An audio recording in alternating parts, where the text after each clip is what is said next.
എല്ലാവർക്കും നമസ്കാരം. Welcome back to Niyans. Super ടേസ്റ്റിൽ തയ്യാറാക്കിയിട്ടുള്ള ഒരു ഉരുളക്കിഴങ്ങ് കറിയുടെ റെസിപ്പിയാണ് ഇന്നത്തെ വീഡിയോയിലുള്ളത്.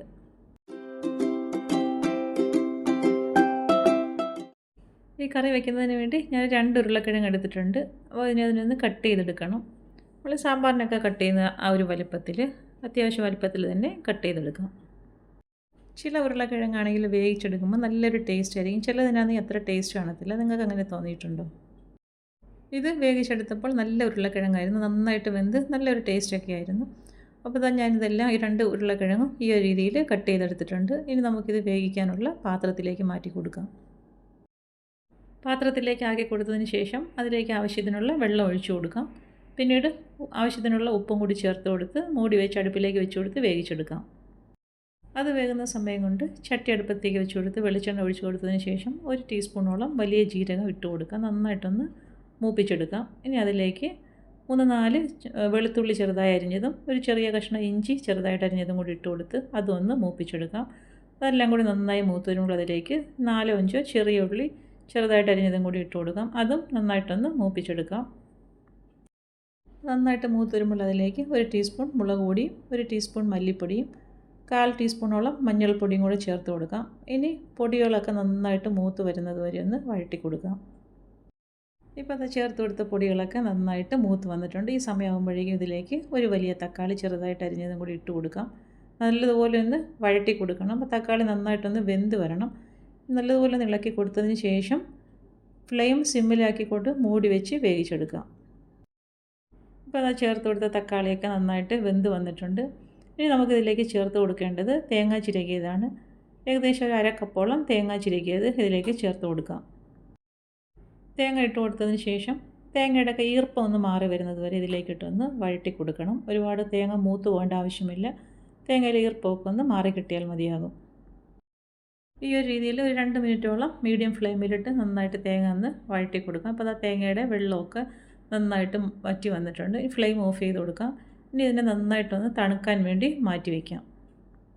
ഇപ്പോൾ ഇത് നന്നായിട്ട് തണുത്ത് വന്നിട്ടുണ്ട്. ഇനി മിക്സിയുടെ ജാറിലേക്ക് ഇട്ട് കൊടുത്ത് നന്നായിട്ടൊന്ന് അരച്ചെടുക്കണം. ഇനി ഇത് അതേ ചട്ടി തന്നെ വെച്ച് കൊടുത്ത് കുറച്ചുകൂടി വെളിച്ചെണ്ണ ഒഴിച്ചു കൊടുക്കാം. അതിലേക്ക് കടുകും ചുവന്നുള്ളിയും കൂടി ഇട്ട് കൊടുത്തൊന്ന് മൂപ്പിച്ചെടുക്കാം. ഇട്ട് കൊടുത്ത ഉള്ളി ഒന്ന് മൂത്ത് വരുമ്പോൾ അതിലേക്ക് കറിവേപ്പിലയും കൂടി ഇട്ട് കൊടുക്കാം. വീണ്ടും നന്നായിട്ടൊന്നുകൂടി ഒന്ന് മൂപ്പിച്ചെടുക്കാം. ഇതെല്ലാം കൂടി നന്നായിട്ടൊന്ന് മൂത്ത് വരുന്നത് വരെ ഒന്ന് ഇളക്കി കൊടുക്കണം. അപ്പോൾ അതെല്ലാം നന്നായിട്ട് മൂത്ത് വന്നിട്ടുണ്ട്. ഈ ഒരു സമയമാകുമ്പോഴേക്കും വേവിച്ച് വെച്ചിരിക്കുന്ന ഉരുളക്കിഴങ്ങ് ഇതിലേക്ക് ചേർത്ത് കൊടുക്കാം. വേവിച്ച ഉരുളക്കിഴങ്ങ് താളിച്ചതിലേക്ക് ഇട്ട് കൊടുത്ത് നന്നായിട്ടൊന്ന് ഇളക്കി കൊടുക്കാം. ഒരു 30 സെക്കൻഡോളം ഇങ്ങനെ നന്നായിട്ടൊന്ന് വഴറ്റി കൊടുക്കാം. ഇനി നമുക്കിതിലേക്ക് അരച്ച് വെച്ചിരിക്കുന്ന അരപ്പും കൂടെ ഒഴിച്ചു കൊടുക്കാം. ഇതാ ഈ ഒരു രീതിയിൽ അരപ്പ് അരച്ചെടുത്തിട്ടുണ്ട്. അതിന് ഇതിലേക്ക് അങ്ങ് ചേർത്ത് കൊടുക്കാം. അരപ്പ് ഒഴിച്ചു കൊടുത്തതിന് ശേഷം കറിക്ക് ആവശ്യമായ വെള്ളവും കൂടി മിക്സിയുടെ ജാറിലേക്ക് ഒഴിച്ചിട്ട് ഇതിലേക്ക് ഒഴിച്ചു കൊടുക്കാം. ഇനി നന്നായിട്ടൊന്ന് മിക്സ് ചെയ്ത് കൊടുക്കാം. ഇതാ ഇതുപോലെ നന്നായിട്ട് ഇളക്കി കൊടുത്തതിന് ശേഷം ഈ സമയത്ത് നമുക്ക് കറിക്ക് ഉപ്പും കൂടി ചേർത്ത് കൊടുക്കണം. അപ്പോൾ ആവശ്യത്തിനുള്ള ഉപ്പ് ഈ സമയത്ത് ചേർത്ത് കൊടുക്കാം. ഉപ്പും ചേർത്ത് കൊടുത്തതിന് ശേഷം നന്നായിട്ടൊന്നുകൂടെ ഒന്ന് ഇളക്കി കൊടുക്കാം. ഉപ്പും ചേർത്ത് കൊടുത്ത് നന്നായിട്ട് ഇളക്കി കൊടുത്തതിന് ശേഷം ഇനി നമുക്ക് കറി ഒന്ന് തിളപ്പിച്ചെടുക്കണം. അപ്പം ചട്ടി മൂടി വെച്ചതിന് ശേഷം കറി തിളയ്ക്കുന്നത് വരെ വെയിറ്റ് ചെയ്യാം. ഇപ്പോൾ അത് കറി നന്നായിട്ട് തിളച്ച് വന്നിട്ടുണ്ട്. ഉരുളക്കിഴങ്ങിലേക്ക് അരപ്പൊക്കെ ചേർത്ത് കൊടുത്ത അരപ്പൊക്കെ നന്നായിട്ട് പിടിച്ചിട്ടുണ്ട്. ഇനി ഫ്ലെയിം മീഡിയത്തിലാക്കിയതിന് ശേഷം ഒന്നുകൂടി ഒന്ന് 2 മിനിറ്റോളം വെയിറ്റ് ചെയ്യാം. അപ്പോൾ കറി നന്നായിട്ട് പരുവായിട്ട് വന്നിട്ടുണ്ട്. ഇതേപോലെ ഒന്ന് ഇളക്കി കൊടുക്കാം. നന്നായിട്ട് ഇളക്കി കൊടുത്തതിന് ശേഷം നമുക്ക് കറിയുടെ എണ്ണയൊക്കെ ഒന്ന് തെളിഞ്ഞ് വരണം. അതുകൊണ്ട് ഒന്നുകൂടി ഒന്ന് മൂടി വെച്ച് ഫ്ലെയിം നന്നായി സിമ്മിലാക്കി കൊടുക്കാം. കറിയുടെ എണ്ണ തെളിയാൻ വയ്ക്കുന്ന സമയം കൊണ്ട് നമുക്ക് കഴിക്കാൻ വേണ്ടി അപ്പവും കൂടി ചുട്ടെടുക്കാം. അപ്പോൾ ചട്ടിയിലേക്ക് മാവ് കോരി ഒഴിച്ച് നല്ല ചൂടപ്പം ചുട്ടെടുക്കാം. ഇത് അപ്പം പരുവായിട്ട് വന്നിട്ടുണ്ട്. നമുക്ക് അപ്പച്ചട്ടിക്ക് അതൊന്ന് മാറ്റി കൊടുക്കാം.